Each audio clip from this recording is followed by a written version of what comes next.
Olá, hoje é segunda-feira, dia 3 de abril de 2023. E temos uma notícia que pode ser um alívio ou pode trazer uma decepção. O ministro da Fazenda disse que é hora de cobrar imposto de quem não paga. Tomara, oxalá. Estou pagando para ver. Pois é, meus amigos.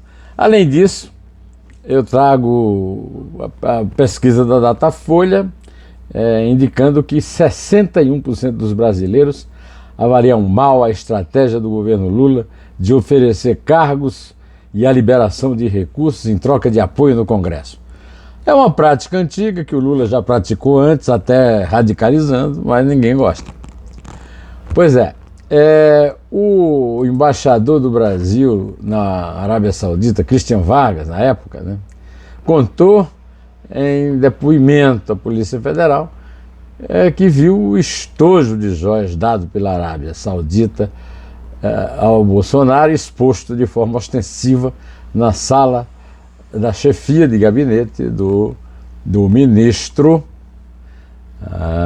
meus amigos, Bento Albuquerque, das Minas de Energia.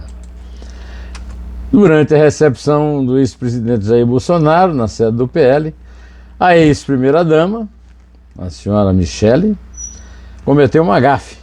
Chamou Pernambuco, um estado, de cidade, né? Lula nasceu em Pernambuco. Será alguma piada nova contra o Lula que os bolsonaristas estão inventando? É o que vamos saber depois, né, para ver o que estratégia é essa, ou se é só burrice mesmo, falta de informação. Bom, meus amigos, eu venho aqui agradecer muito a vocês que, compreendendo que eu não sou imparcial, eu vou repetir isso porque tem um monte de gente dizendo: você não é imparcial. Eu digo isso todo dia.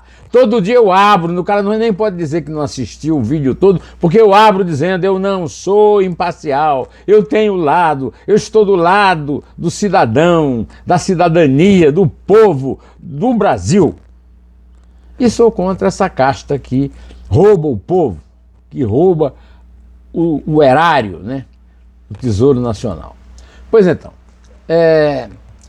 eu agora vou cumprir o que eu lhe prometi, né? O ministro da Fazenda, Fernando Haddad, disse, ao abrir esta semana, né, nesta segunda-feira, numa entrevista à Globo News, que é hora de cobrar de quem não paga. Isso ele estava falando em imposto, né? Quando ele foi convidado para, mais uma vez, explicar as linhas do novo marco fiscal, que eles chamam de arcabouço, e que o meu amigo Fred Navarro apelidou muito bem de calabouço fiscal, né? O calabouço fiscal funciona assim: você tem um monte de gente flanando por aí fora, usufruindo da própria riqueza, sem pagar imposto, e da riqueza do país em geral, através de corrupção ou de isenção de impostos, e a classe média trabalhadora penando, pagando impostos pesadíssimos a Receita Federal, né? Olha, a notícia de que até que enfim alguém que não paga imposto vai pagar é muito boa, desde que seja verdadeira. Por exemplo, como é que o Haddad vai cobrar imposto das igrejas que se dizem evangélicas, quando são contra o evangelho, né? O evangelho, Jesus Cristo expulsou os vendilhões da calçada do Templo de Jerusalém. É o contrário dessas igrejas que vivem catando o que podem dos fiéis. Nem sempre por culpa dela, mas por causa do abandono que os seus fiéis sofrem. De qualquer maneira, eu quero saber se vai ter igreja ainda isenta de imposto. Se vai ter isenção de imposto para, por exemplo, as montadoras de automóveis, desde que os sindicatos dos metalúrgicos assumiram o poder na República, têm direito às maiores regalias e assim mesmo não conseguem sobreviver. Agora mesmo estão todas paradas, sem vender carro, né? Mas eu quero saber o seguinte: vai continuar tendo isenção fiscal para os amigos do rei, para os compadres do rei, para aqueles que prestam reverências ao rei Lula? Não sei, vamos ver, vamos esperar. Se for verdade isso que o Haddad está dizendo, eu não tenho nenhum elemento para dizer se é verdade, não é, porque vai depender do que vai acontecer no futuro. Privilégios precisam mesmo ser cortados. Resta saber, privilégio de todos ou privilégio de alguns. Se vai haver alguém beneficiado que vai continuar tendo privilégio. Que é o que acontece no Brasil desde 1500. Ou pelo menos desde que Tomé de Souza foi governador da Bahia, né? Olha, a Datafolha publicou uma pesquisa no fim de semana e os recortes que foram publicados no começo da semana, essa agora, né, indicam que 61% dos brasileiros avaliam mal a estratégia do governo Lula de oferecer cargos e a liberação de recursos em troca de apoio no Congresso. Segundo o levantamento, 34% aprovam o método, popularmente conhecido como toma lá da cá, e que o Robertão, de antigamente, chamava de método franciscano, é dando que se recebe, né? E 5% não sabem responder. Aqui eu tenho mais uma pequena dúvida, né, a respeito. Essas isenções serão mantidas de forma disfarçada ou serão completamente afastadas para que a palavra do ministro da Fazenda seja cumprida? O ministro da Fazenda está muito popular, porque tem dado notícias muito agradáveis. Resta saber quanto tempo ele tem de liberação para falar essas coisas, porque a Gleisi Hoffmann, presidente do PT, por exemplo, atira nele de frente, né? Descumprindo aquele ditado do que o Ariano Suassuna inventou. Se quiser falar mal de mim, fale pelas costas, porque pela frente é muita falta de educação, né? Pela frente, por exemplo, falou o embaixador Christian Vargas, contando em depoimento à Polícia Federal que depois de voltar da Arábia Saudita, viu o estojo de joias dado por aquele país, exposto de forma ostensiva na sala da chefia de gabinete do ministro de Minas e Energia, Bento Albuquerque, que está aí dando um de inocente útil, né? Na verdade, inocente inútil. Olha, o presidente me pediu para trazer esse pacote, ele pegou, intrujou. Por que é que ele teve que intrujar esse coisa na valise do seu auxiliar? Se o presidente o encarregou de trazer as joias, por que é que ele mesmo não trouxe, né? Foi Bento Albuquerque quem trouxe o conjunto de joias, na verdade. Posteriormente seria entregue ao Bolsonaro, e não foram, né? Aliás, estas foram, né? Bom, durante a recepção que o ex-presidente Jair Bolsonaro teve na sede do PL, depois de voltar das suas férias douradas, um pouco dolorosas, que perdeu a eleição, perdeu um pedaço da presidência e tal, em Brasília, a primeira-dama Michele cometeu um agafe. Em vídeo publicado no Instagram do deputado estadual Coronel Alberto Feitosa, do PL de Pernambuco, a presidente nacional do PL Mulher chamou o estado de Pernambuco de cidade. Cidade. Dona Michele, está certo porque a senhora não deve ter feito um curso primário dos mais movimentados, aprendendo muitas coisas. Mas desconhecer que Pernambuco é um estado. A cidade lá se chama Recife, se chama Olinda, se chama Arco Verde, se chama Garanhuns, a terra do Lula, e por aí afora. O Pernambuco é um estado. O meu amigo Zé Paulo Cavalcante Filho, que acaba de entrar para a Academia Portuguesa de Letras, olha só, está brilhando em Lisboa, tem sempre uma piada. Diz ele para mim, que sou paraibano, e ele me respeita, gosta de mim, gosta da Paraíba, que a Paraíba é o maior município de Pernambuco. Vai ver, ela ouviu o Zé Paulo comentando isso, não sei aonde, porque Zé Paulo não pertence às relações do Jair Bolsonaro, né?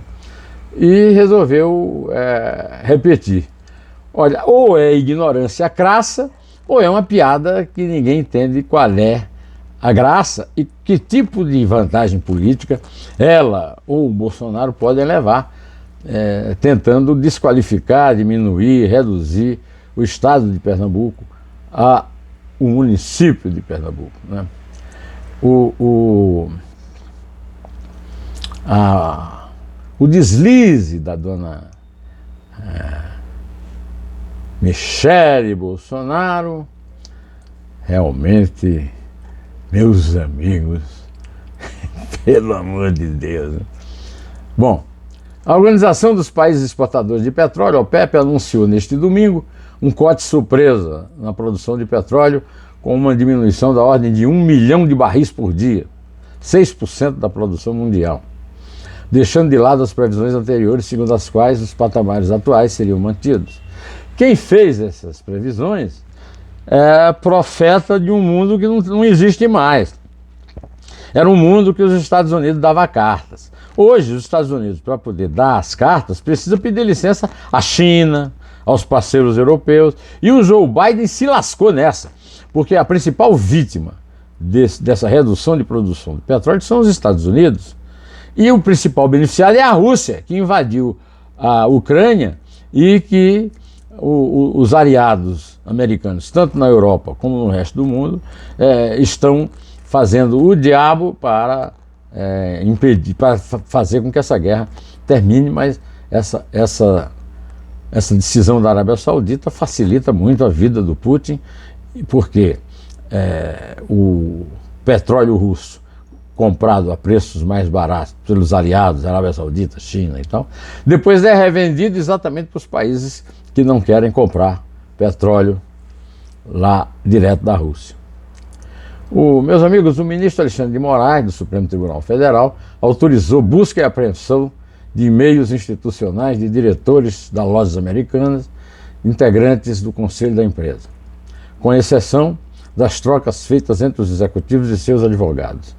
A decisão é desta segunda-feira. No último dia 16, Moraes tinha suspendido a decisão da Justiça de São Paulo que autorizava a busca e apreensão.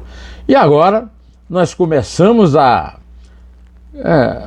acreditar na possibilidade de que os verdadeiros artífices da quebra das lojas americanas só podem ser seus principais acionistas, apesar de todas as famas. Um deles, o Lehman, é vizinho do tenista, que foi muitos anos o tenista suíço, que foi muitos anos o número 1 do mundo.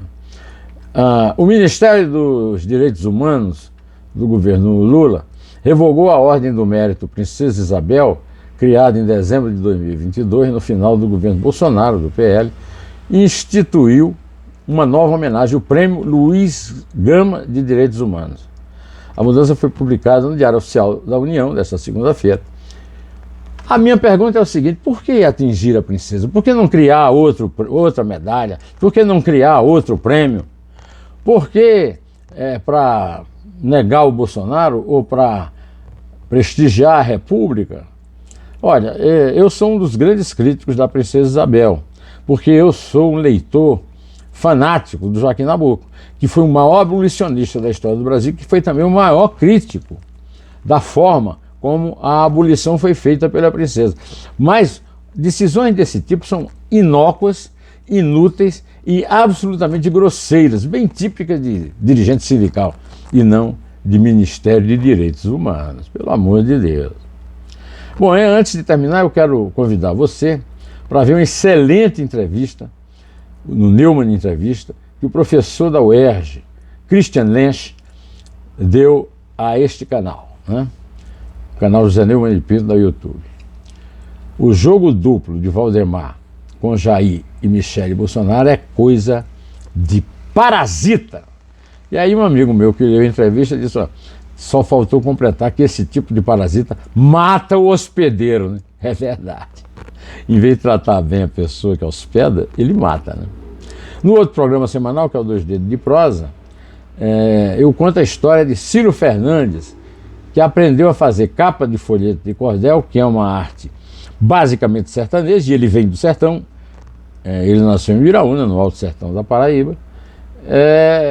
Ele aprendeu no Rio de Janeiro com um artista paraibano, mas da praia, Zé Altino, que até hoje mora em João Pessoa. Hoje, aos 80 anos, de ateliê novo, o Ciro tem clientes no Brasil inteiro e na Europa. Por exemplo, a maior freguesia do Ciro mora na Suíça, um país onde um museu celebrou uma exposição das excelentes estilogravuras dele.